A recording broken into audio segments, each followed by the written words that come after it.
여러분들에게 퀴즈를 하나 내보겠습니다. 개구리는 올챙이적 생각을 하겠습니까? 아니면 하지 못하겠습니까? 당연히 정답은 못한다입니다. 왜냐하면 그만큼의 지능을 가지고 있지 않기 때문입니다. 그렇다면 만물의 영장이라고 일컬어지는 우리 인간들은 가난하기 때나 코 흘리게 어린 시절의 일들을 기억하며 살아갑니까? 간혹 그것을 기억하면서 살아가시는 분들도 계시지만 대부분은 까맣게 잊고 사는 것이죠. 아무리 하나님께서 인간에게 망각의 은사를 주셨다고 하지만 여기에서 앞뒤가 안 맞는 부분들이 있습니다. 아프고 상처받은 일은 기억하면서 어리숙하고 또 실수투성이었던 때는 기억나지 않는다는 것입니다.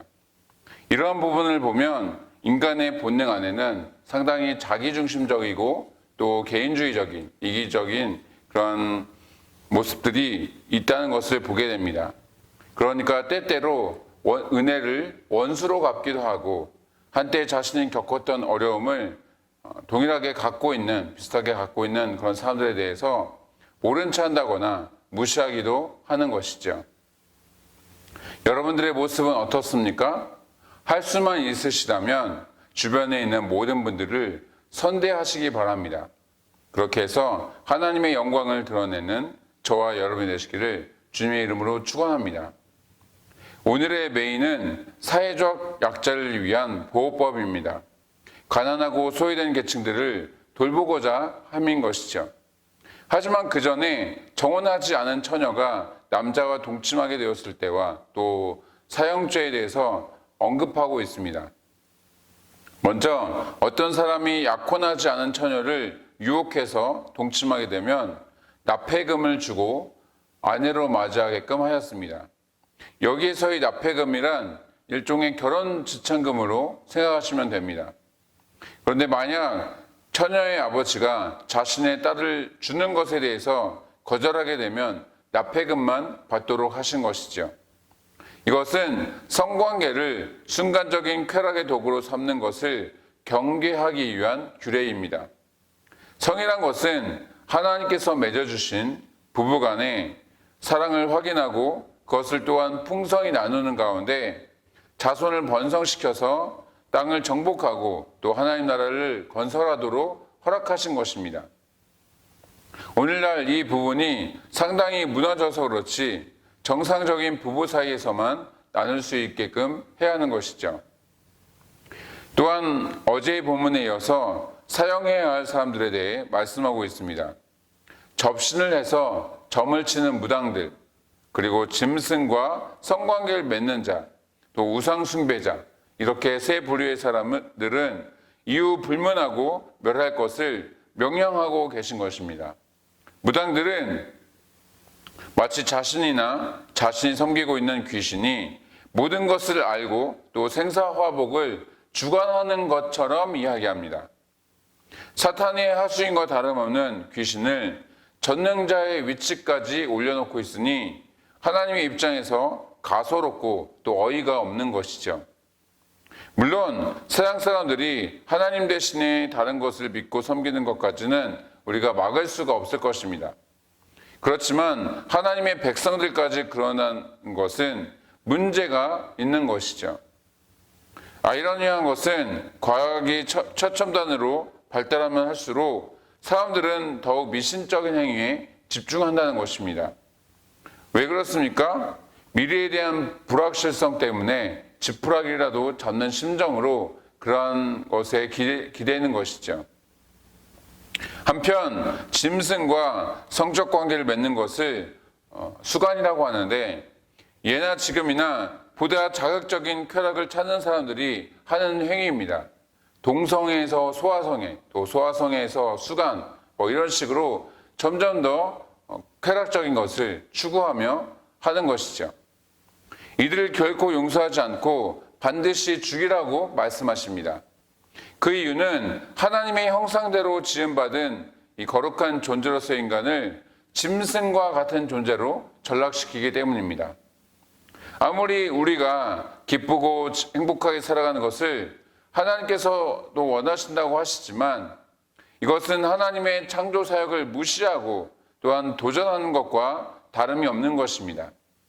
하나님께서 심판하고자 하시는 것이 당연한 것이죠. 또한 다른 신에게 희생을 드리는 우상 숭배자들도 진멸하라 말씀하시는데 그들이 전지전능하신 하나님의 능력을 믿지도 않고 또 의지하지도 않기 때문입니다. 신에게 희생제물을 드리거나 예배하는 이유가 무엇입니까?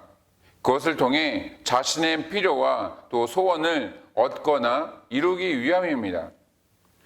엄연히 살아 역사하시는 하나님께서 계시고 또 그분이 자기들을 친히 택하시고 백성 삼아 주셨는데 그러함에도 우상 숭배를 한다는 것은 배은망덕한 사람과 다름이 없는 것이죠.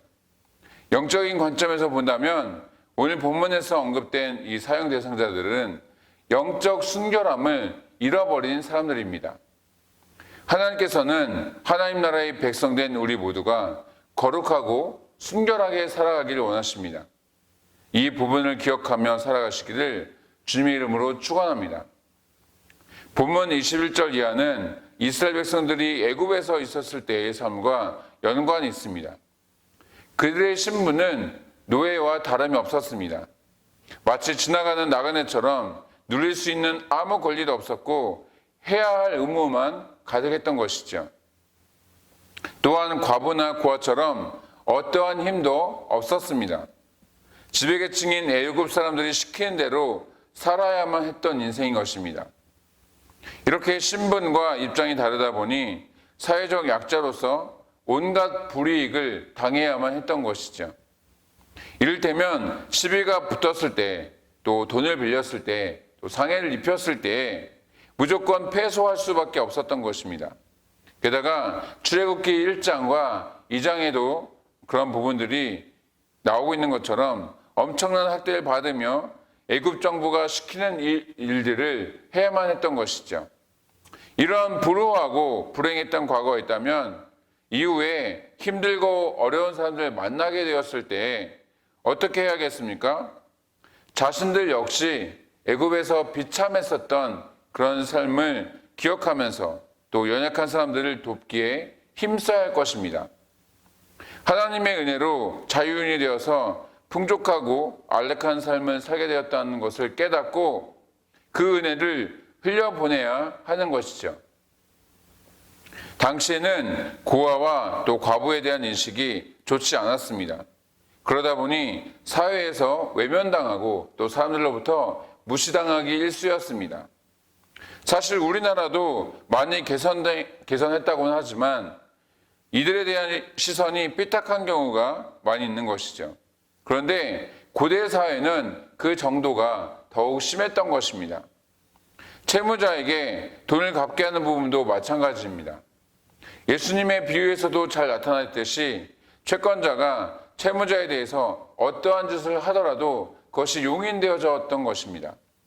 하지만 이스라엘 백성들은 한때 노예로서 살았었기에 사회적 약자들이 겪는 아픔을 잘 이해하고 있을 것입니다.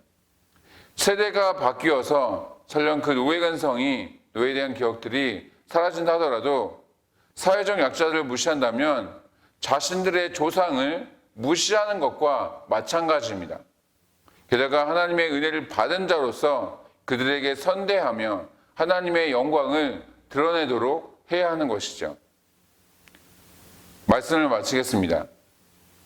오늘 본문 마지막에서는 그들이 지켜야 할 종교적 의무에 대해서 기록하고 있습니다. 재판장과 지도자를 욕하지 않는 것, 또 추수한 것과 첫 것을 구별하여 드리는 것, 들에서 찢긴 동물의 고기를 취하지 않는 것, 이런 것들이 무엇을 의미하는 것이겠습니까? 세상 사람들처럼 자신의 욕심과 유익과 소견을 따라서 살지 말라는 것입니다.